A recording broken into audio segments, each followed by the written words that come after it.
This notion of unconscious inference requires the brain now to be in some kind of synchrony, technically synchronization of chaos, with the world out there. And that means that the cause-effect structure out there, should it exist, has to be in some way synchronized and replicated in the anatomy and the physiology of a conscious brain.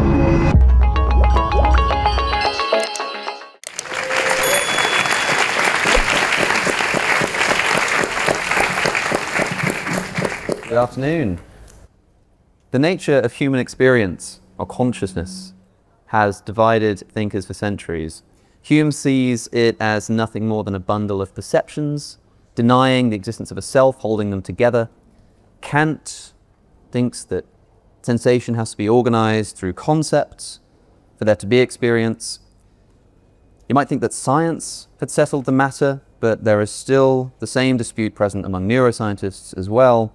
Some arguing that sensation is independent of how we think, others claiming that reality is a kind of illusion created by the brain. So do our thoughts and concepts shape and structure experience and what we take to be reality? Are current theories of neuroscience taking sides? And does the existence of the self and the nature of reality depend on our philosophical outlook? Joining me to work some of this out, although probably not all, are Karl Friston, a professor of imaging neuroscience at University College London, Jan Westerhoff, a professor of Buddhist philosophy at Oxford University, and Susan Schneider, an American philosopher and cognitive neuroscience. Please help me in welcoming our panel success.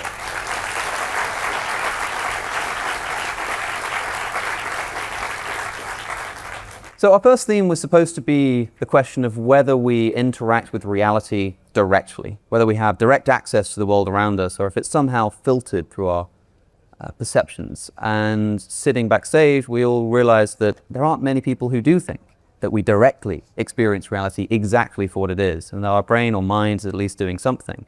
So to begin this discussion, I want to talk about how it is, or maybe even why it is, that the brain or the mind would do that. So I'll start with you, Karl. How do you think the brain interacts with reality to produce our experience of the world around us? Well, my philosopher friends tell me I'm a transcendental idealist, but they don't tell me what that means. So I think I would subscribe to Helmholtz, so I think that basically takes you from Kant into a slightly different world. But if we just restrict ourselves to perception, experiencing the world through our sensations, then I think Helmholtz's notion of unconscious inference is probably spot on, and certainly has an enormous amount of empirical evidence in the way that our sensory organs and our brains work. And that view posits the brain as a really constructive organism, a statistical organ, and literally a purveyor of fantasies, hypotheses, explanations on the inside that provide the best explanation for the sensory sampling, the sensory impressions afforded by the world. So this notion, championed by lots of people, including people like Neil Seff and Andy Clark, emphasizes that this is very much an inside-out process. It's basically building explanations for our sensory inputs and then using the mismatch to update, revise. Technically, you can describe this in terms of Bayesian belief updating, speaking to the inference aspect. I'll just put one little twist on that, though. I don't think I am a transcendental idealist, because what Helmholtz brought to the table, which I think was missing from Kant, was the fact that perception is a very active process. We are embodied, we are situated, we are in reciprocal exchange with the world, which means we have to choose how to sample the sensory impressions that we make sense of and engage our unconscious inference. And that, I think, speaks to things like active vision, active perception, active inference. I think that sort of bilateral exchange with something out there puts a very different stance on the way that we couple to reality, if it exists. And does that mean that we don't have direct access to reality, and that to some degree our brains are like producing perceptions? If that's the case, to what extent do you think we can meaningfully say that we are accurately interacting with the real world? Well, we're certainly coupled to the real world, but vicariously. So our constructs, the reality that we build in our head is a construct. Mathematically, you would call this inference, very much in the same way that if you give a scientist some data and they want to understand the cause-effect structure behind those data, which is unknowable, all they have is the data, then they have to make an inference about that, do some statistical analysis under some model. In my world, this is called a generative model. Some people in machine learning would call this a world model. Under that model, you then make an inference about the best explanation that explains these data. Is that reality? Well, no. Is it related to reality? Well, it depends. If you believe that those data were generated by some real cause-effect structure out there, will you ever see that? Are you ever in direct contact with that? Well, no, because all you have is your sensorium. Jan, what do you think of this? Do we have an ability to interact with the real world? Are we too limited to really even talk about the subject? Yeah, no, I think this is a very interesting point that Karl just raised, and the question whether he is a transcendental idealist or not. And I've been wondering that myself, actually, reading your works. And I think the crucial division between the view we find in much of the predictive processing approach and the Kantian framework is precisely the question whether there is any way of accessing the causal structure behind the appearances, right? So if you have the Kantian line, then you say, well, the world of things in themselves is entirely unknowable, right? We know that it must be there, at least that's the Kantian position. We know there has to be something, but there isn't anything we can say about that. In particular, all the structuring that our mind projects onto the world, including space and time and causation, is something which is only at the level of appearance, but not at the level of things in themselves, right? So if you now think, okay, so we can somehow get to the structure of reality through the causal updating that we do when we interact with the world, then you have a position where you say, okay, well, we can actually get some glimpses of the causal structure of the way reality is independent of human minds and human endeavors and so on. And this is something which Kant wouldn't agree with, and I think Karl probably thinks we can. Do you think we can get to the causal structure of things in themselves? In an indirect way, yes. Well, absolutely. Yeah, exactly. So there you have the division then, right? So it is in a way a lot more epistemically optimistic than the Kantian picture, because it claims that there are some things about the world that we can know about the world. It is independent of human perceivers and independent of human minds. Yeah. Just before I bring Susan in, we've mentioned Kant and transcendental idealism a couple of times. Can we just make clear what that is? Right. Okay. So within 2 minutes, so right. If possible. Okay. So I think the key idea that we want to focus on here is that the structure of appearances that we see around us is something which is not to be found as in coming in from the outside and then being sort of read off by our minds. It's rather something that without us knowing, is projecting it outside into the world. So if we are conducting an inquiry into, say, the spatial structure of the world or the causal structure of the world and so on, what we're actually looking at is the structure of our own minds, our own mental projections. Now, for Kant, there is a sort of objectivity to that, because that's the same for all rational beings, or for all perceivers, right? So it's not just about me or you, but it's about human beings in general. So when I investigate causality, and when I investigate the structure of time and so on, I investigate something which has that level of objectivity, but it's not anything that is out there independent of us as human perceivers and cognizers. Susan, again, just sort of setting the stage here, as it were, what do you think about our interactions with reality? Do we have interactions with reality, and if so, to what degree can we trust them? So we don't know what reality is. Today's physics is actually contradictory, and we're trying to settle debates right now concerning the tension between quantum mechanics and relativity theory, and understand what is there. What is there could be something that's radically different than the way we cognize the world. It could be that space and time are emergent features, and that instead of space and time, we have some sort of pseudo topological structure that's aspatial and atemporal. Now, this brings up precisely the issue today. actually, the reality of Kant's picture of the universe. So Kant thought, first off, that there was a thing in itself. So no matter how much we try in science and philosophy to understand reality, there will be, by definition, an unknowable aspect of reality.